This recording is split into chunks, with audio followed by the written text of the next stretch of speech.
YouTube, Paul here. Today we're on part 5 of the boat build. This thing is starting to come along. I'm actually over here working on the shear today. Finding a piece of cypress is actually very difficult in Mobile, but they have a place called Jubilee Specialty Wood Products that you can find those specialty woods. They got all kind of stuff down there, so go by there and check it out if you need some specialty wood. But look here, this is what I got going on here. This is an actual 1 inch by 8 foot piece of cypress that I've cut a 2 inch strip off of, and I had to lay a kerf joint in it. Kerf joint is just making shallow cuts to make a bend, so I had to make one on the whole side of it and on the bottom side of it, because you actually are bending this thing down and back up and around at the same time. So this is actually all the solid wood we have left, this little strip here. But that's what I'm working on right now. I've got all the inside epoxied except for the chine pieces there that you see, the 2 strips of zip ties. So once we get this on, we get the shear on, it'll provide more protection of the hole, because it's just a piece of plywood there. Then we can flip it over, so we get the support here around the edges, and we can start flipping this thing over and make our last joint inside those chines, and then we can start resin the inside, glassing the inside, and then we can flip it over and start looking for all the imperfections, sanding all the holes we drilled in this thing. We got to fill those in. Once we get it sanded like we want, then we can start putting resin on it on the outside and laying glass on it. But that's enough talking. Let's get into some action. So this is what we have to do here. I have an actual true 1 inch by 8 inch 8 foot piece of select cypress. When they select these out, that means they have no imperfections, no giant knots in them, no bows, no change in thickness. This is supposed to be as close to perfect as the mill can get it. And they cost a little bit more. I think one piece of this is like 30 bucks. But we have to cut us a 2 inch strip out of it, which is going to go around our hole here. This is going to be the shear. And then I have to cut 1 inch strips, shallow up the saw and cut 1 inch cuts all down this thing to make it bend on the whole side and the bottom side, because like I said, we have to bend it around and bend it up and down along the front of that bow, because the front actually goes around and up and kind of tilts down slightly.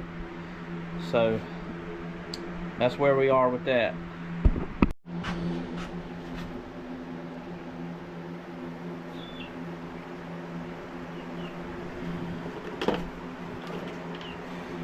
So yeah, I got stuff everywhere in here. I need to stop, clean up a minute.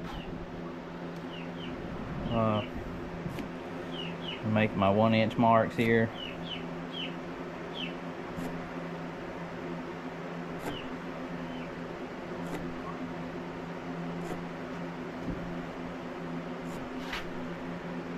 You can definitely tell the difference in the wood that you buy from a specialty wood place in Lowe's and Home Depot. Everything that you get at Lowe's and Home Depot, they're never the actual size they are.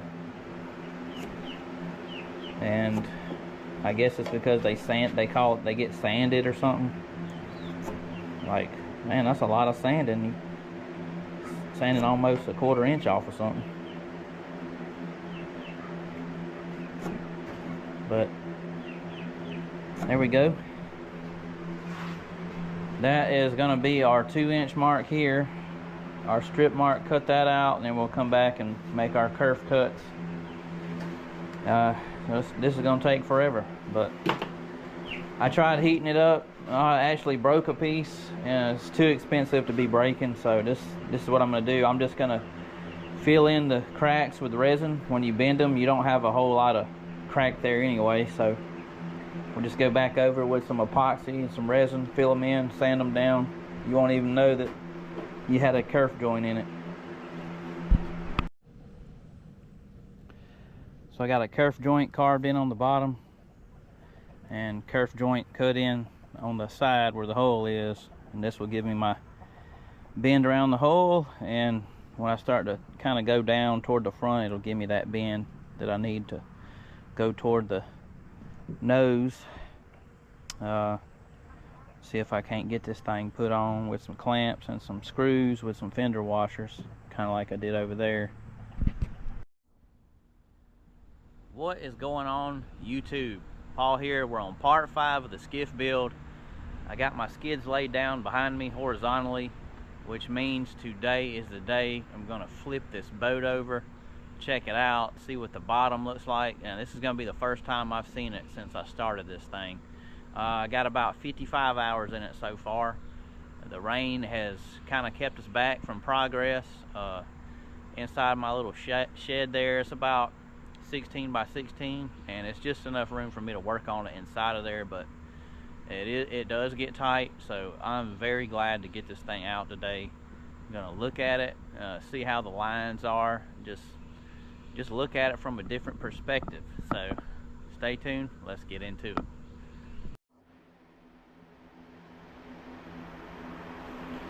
So as you can see, we have a shear on. I've got my son to help me bend the front around, my nephew. We bent the shear around the nose. That thing actually goes around and down. So as I said before, there's 2 kerf joints in it. Kerf joints in the side and kerf joints in the bottom of that strip of wood there. Actually this is also kind of curved down too. It looks straight, but it's not. It's actually coming down at a curve. And down here it's a little bit narrower, and here it's taller. But I had to put a kerf joint on the bottom here to follow the gunwale. So that's where we are with that. It's coming along pretty good. So we're just going to take the screws out of the shear, and we're going to take it outside and flip it over. And this last joint here where the chine is what we need to fill in with some thickened epoxy. And then once we get that filled in, we can start sanding, smoothing out, we can start laying resin, start laying glass. But as far as today goes, I want to get this thing flipped over and get these chines jointed in right here. And man, that would be a great leap of progress, because that'll be all the zip ties right there. That'll be it. They'll be all out. So I'm gonna get some help, and then try to get the screws out real fast, and then we'll go get Garrett to help us take the boat outside and flip it over.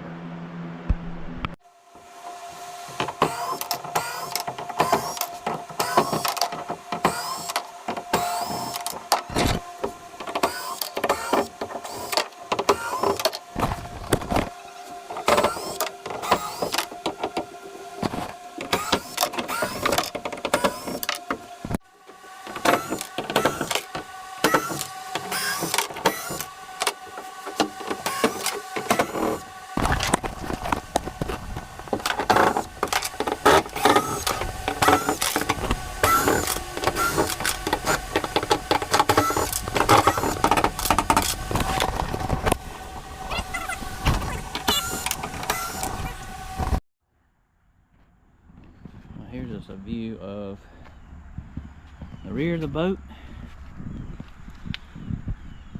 and there you go. Right there is the reason why it drafts such shallow amount. 2.5 inches. The bottom is dang near flat, and got that sharp keel in the front. This will be a good backwater little skiff. Got some edges to grind down. Got some corners that need to be smoothed out, but it's looking pretty good. Walk around, take a look here.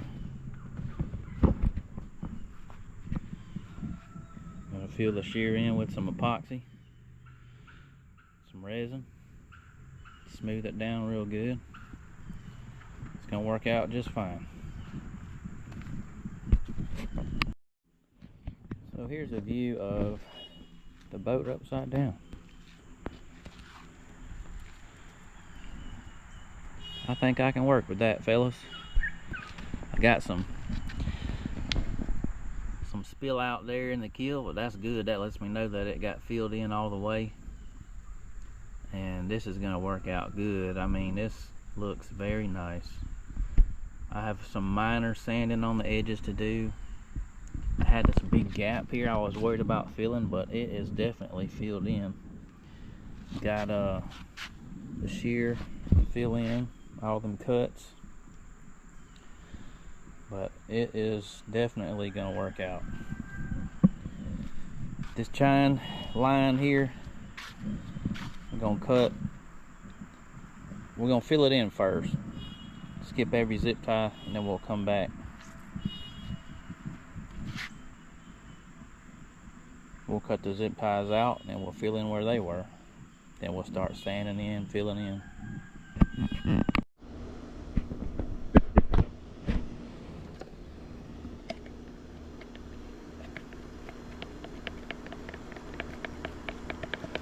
Got me some resin and some hardener here. And for this fill-in, I'm gonna use some pieces of fiberglass, tiny pieces of fiberglass. And that's gonna be the microfiber adhesive filler West system. That's what I'm gonna use here. I hope I got enough left to finish this thing out.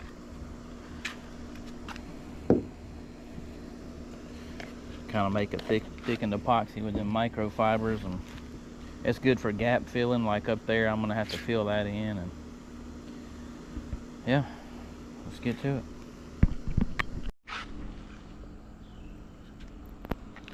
All right, there we go. We filled in between the zip ties here on the last chine joint, and when that dries, we'll pull the zip ties out and finish putting the last joint in the chines. Alright guys, so it started clouding up after I put that initial joint in there on the chines, and I had to put it back in the shed, but I'm just going to show you guys where I'm at. So this is my last joints on the chines here. They're getting hard. They're still a little bit tacky. All we have left is a few zip ties there, a few zip ties there. But I went ahead and sanded all the holes on the bottom. On the lip here where the edge met the chine, I went through and I don't know if you guys can see, but I grinded that lip. There's about 1/8 of an inch lip there where I had them zip tied together, and went through and smoothed that off with the grinder. Still got a little bit more to do, but it's looking good. Definitely coming along here. I got all the spots that were high over here, got them grinded down. This is my initial scarf joint. I never did dress this back up from when I took them off the 4x4s that I had them connected to. Excuse me, 1x6s. I had them laying on the ground. I connected and glued them. So see where the glue spilled out there, a little bit here. Actually need some epoxy in that one, but I'll epoxy over this, level everything up and smooth it out, and then I'll hit it with the sander a couple of times, and that'll be smooth as she can get. She'll be slick as a banana peel. I come up here, and all the drip that was coming out of the keel, I cut it off, sanded it down smooth. I had a big void up there where everything met, and I just put some thickened epoxy with some microfibers in there, and well, I'm just gonna harden up that nose, and we're gonna sand that down when it dries. and that'll make it really hard up there. But this thing is looking good. It's really coming together. Like I said, I guess we're gonna shut the video off here, and I think this video is probably gonna be about 10 to 12 minutes, which is more than the last one I did. I try to keep them short.